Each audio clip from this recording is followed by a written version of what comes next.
ఇప్పుడు మనకుండేది ఐదే: కంటితో ప్రపంచం చూడడం, చెవితో ప్రపంచం వినడం, నాలుగుతో ఆహార రుచులు చూసుకోవడం, ముక్కుతో వాసన. ఈ ప్రపంచం శబ్దస్పర్శ రూపరసాలు ఉన్నాయి కదా, ఇవి అన్యం అంటారు. వీటిని అన్యం అంటారు. మనం మన స్వరూపంలో ఉండకుండా పొద్దున్నే దేవంగానే ఇంద్రియాలతోటి ప్రపంచంలో పడి మరి సంసారం చూడడం, కళ్ళతో భార్య పిల్లలు, ఉద్యోగాలు, వ్యాపారాలు చూడటం, చెవులతో వినడం, అవసరానికి ఎంత ప్రపంచంలో పడి ప్రపంచాన్ని చూడడం, ఇదంతా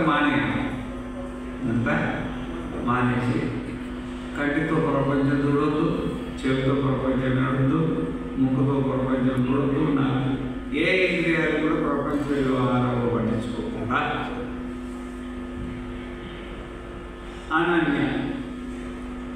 అన్యం అంటే ప్రపంచం. ఈ ప్రపంచాన్ని వదిలిపెట్టిన తర్వాత అనన్య అంటే ఎవరంటే ఆత్మ. అనన్య అంటే ఎవరు?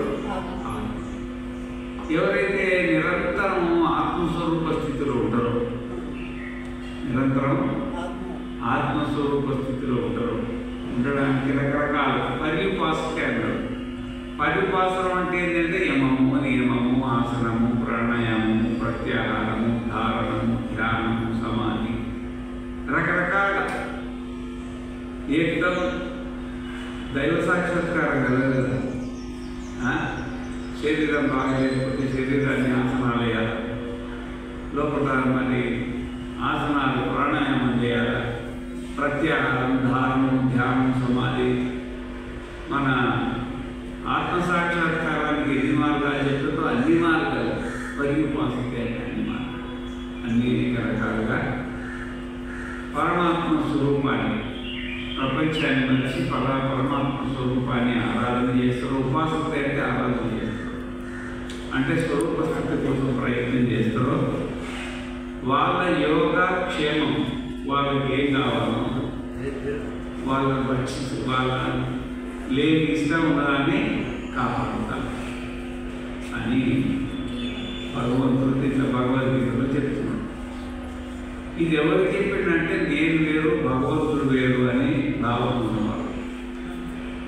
నేను వేరు భగవంతుడు అని భావం ఉన్నవాడు ఈ విధంగా చేయాలని చెప్తున్నాడు. ఇప్పుడు అంత పరమాత్మ స్వరూపమే. గురువు గారు చెప్పాడు తత్వమసి, అది వేరు కాదు, ఉండేది ఒకటే తత్వం అని చెప్పిన అనుకో.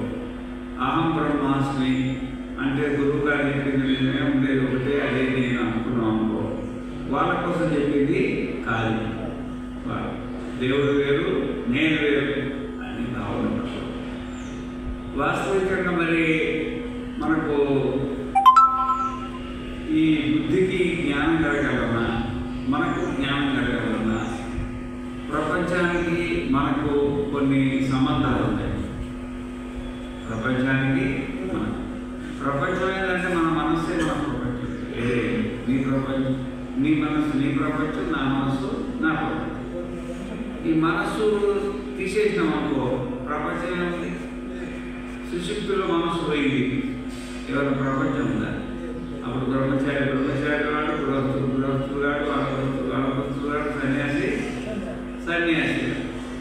ఇవన్నీ ఎప్పుడు వచ్చినాయంటే పొద్దున మేల్కొన్న తర్వాత, నేను సన్యాసిని, నేను బ్రహ్మచారి, నేను గృహస్థుడు, నేను వానప్రస్థుడు అని భావన. అంటే ఏంటంటే నీ ప్రపంచం, నీ మనస్సే నీ ప్రపంచం, నా మనస్సే నా ప్రపంచం. అయితే మనకు మనస్సుకు తేడా తెలియదు. ఇది శరీరము, ఇది మనస్సు, నేను ఆత్మ అనే విభాగం మనకు కలగట్లేదు. కొంచెం కలిగినట్టుంటారు కానీ సరిగ్గా లేదు. అందుకనే మనకు ఆత్మ విచారణ అనేది అవసరం. ఆత్మ మనం ఏంటి, మనం కాదేది. ఈ ఆత్మ విచారానికి సంబంధించి మరి స్వతంత్ర పుస్తకాలు చదివితే కొంత వస్తుంది, కానీ అంతా రాదు. సంసారం ఎట్లయితే తల్లి దగ్గర నుండి నేర్చుకుంటారో, తల్లి దగ్గర నుండి నేర్చుకుంటారో, పెళ్ళి అయిన తర్వాత అసలు దగ్గర పోయి కోడళ్ళ దగ్గర పోయి నేర్చుకుంటారో, ఇది కూడా సొంతంగా రాదు. అందుకని గురువు దగ్గర కూర్చొని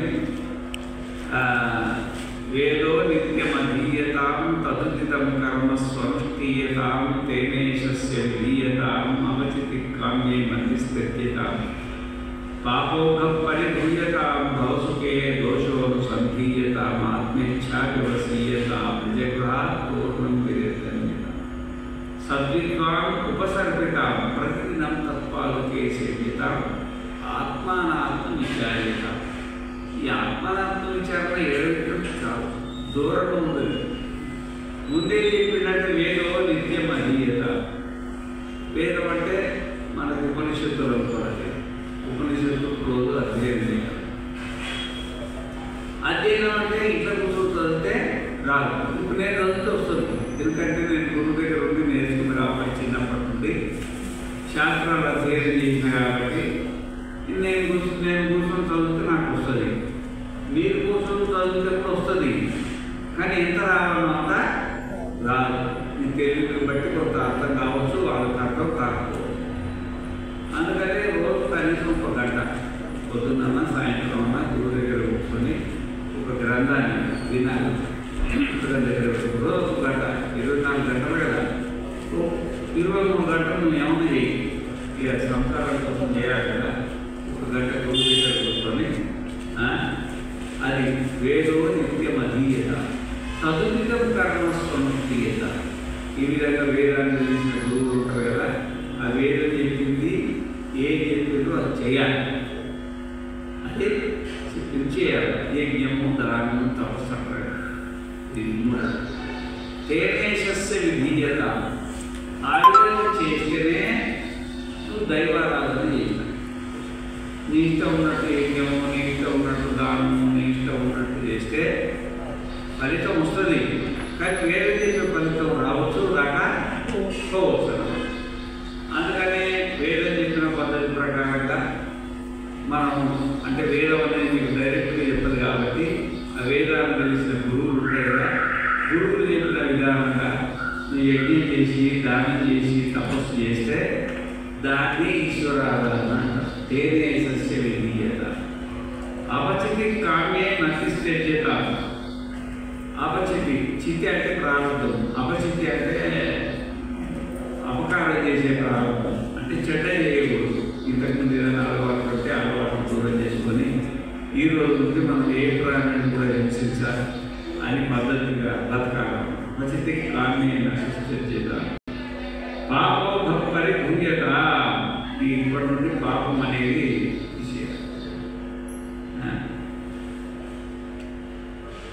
సద్విద్వాన్ ఉపసర్గత ప్రతిదినం తప్ప. అవన్నీ కట్టుకొని కొన్ని నీకు వచ్చారు, స్నానం చేసి గుట్టలు కట్టుకొని వచ్చింది కదా, ఎట్లా వచ్చిందా వస్తారు రాకపోతే పొద్దున్నే లేచి స్నానం మీద చేసుకొని గుట్టు పెట్టుకొని గుట్టలు కట్టుకొని వచ్చింది కదా. ఏ విధంగా అయితే మనం శరీరాన్ని వస్త్రాలు శుద్ధి చేసుకొని యజ్ఞ కార్యక్రమానికి వస్తామో ఆ విధంగానే మన పాపాలన్నీ కడుక్కొని గురువు దగ్గరికి రావాలి. సద్విద్వాన్. ఈ పాపాలన్నీ అట్లే పెట్టుకొని గురువు దగ్గరికి వస్తే ఆయన దగ్గర మాట నీకు పట్టొచ్చు, పట్టగా పోవచ్చు, నువ్వు కడుక్కోవాలి అని చెప్పి. ప్రతిదినం తత్పాదికే సేవిత. నెలకొక రోజు వచ్చి గురువుగారు చెప్పిన మాటలు అంటే కాదు, ప్రతిదినే. ఎవరినైనా ప్రతిరోజు ఒక గంట, ప్రతిదినే తత్పాదుకే సేవ్యత. ఆ గురువుగారికి నమస్కారం చేసి ఇక పాదుక పాదుకే పాదుకి ద్వితీయ అంటే పాద నమస్కారం చేసి, అంటే తాత్పర్యం ఏంటంటే గురువు శరణాగతి ఉంది.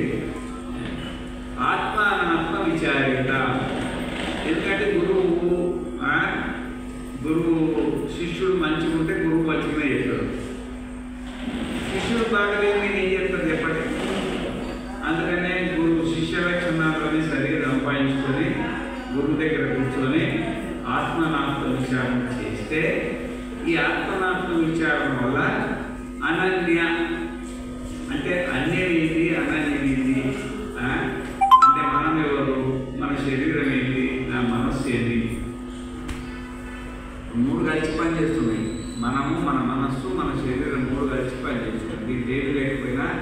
నడవదన్నమాట. అయితే ఇది శరీరము, ఇది మనస్సు, నేను ఆత్మ అని ఖచ్చితమైన జ్ఞానం మనకు లేదు. ఆ ఖచ్చితమైన జ్ఞానం అవసరం ఆత్మసాక్షాత్కారం. ఆ ఖచ్చితమైన జ్ఞానం అనేది గురువు దగ్గర కూర్చొని గ్రంథాలు వినాలి, ఖచ్చితంగా వినాలి. లేకపోతే జన్మ తర్వాత జన్మ, మరణం తర్వాత మరణం, జన్మ తర్వాత జన్మ, మరణం తర్వాత ఈ గొలుసు కదా, ఈ గొలుసును బ్రహ్మదేవుడు కూడా తప్పించుకోవడానికి వీలు లేదు. అందుకనే మనకు ఎంత సంసారం అనేది సంసారం, బ్రహ్మచారి సంసారం ఆయన కొద్ది, గృహస్థ సంసారం ఆయన కొద్ది, మానవ సంసారం ఆయన కొద్ది, సన్యాసి ఆయన సంసారము ఆయన కొద్ది, ఇదంతా సంసారం కదా. ఈ సంసారంలో ఉంటూనే మనం రోజు ఒక గంట గురువు గారి సన్నిధానంలో కూర్చొని ఆత్మనాత్మ విచారణ ఇంటేనే మనం ఈ బతికుండగా నేను ఆత్మను, ఇది మనస్సు, ఇది శరీరము అని ఖచ్చితమైన జ్ఞానం కలిగి అనన్య చింతన ఏర్పడుతుంది. అప్పటి వరకు అన్ని చింతన ఉండే ఉంటుందన్నమాట. అదే అన్నమాట. మాటలు సమయం బాబు గారిని 8:30కి రమ్మన్నా గీతా పారాయణ అయ్యా. మేము వచ్చి 6:30 నుండి వచ్చి పారాయణ 15 అధ్యాయాలు పారాయణ చేసాము. 15 అధ్యాయాలు పారాయణ. మరి మీరు ఏం చేసిన పారాయణంలో కూర్చోవాలిగా, కూర్చుంటారా? ఫోన్ చేసిన వాళ్ళకు పంట చదువుతలేదు, పంట స్టకప్ అయిపోయి ఉన్నాయి. అదే ఏదో ప్రాబ్లం. ఇప్పుడు భగవద్గీత పారాయణం అయిపోయింది కాదు, భగవద్గీత పారాయణం ఇప్పటిదాకా అయిపోయింది. మీరు ఎవరు వస్తలేరని ఏదో ఖాళీ అనుకుంటామని 2 మాటలు చెప్తున్నాను నేను. ఇక పూజా కార్యక్రమాన్ని మొదలు పెట్టుకోండి. పూజ అయిన తర్వాత మళ్ళీ ఈ కార్యక్రమం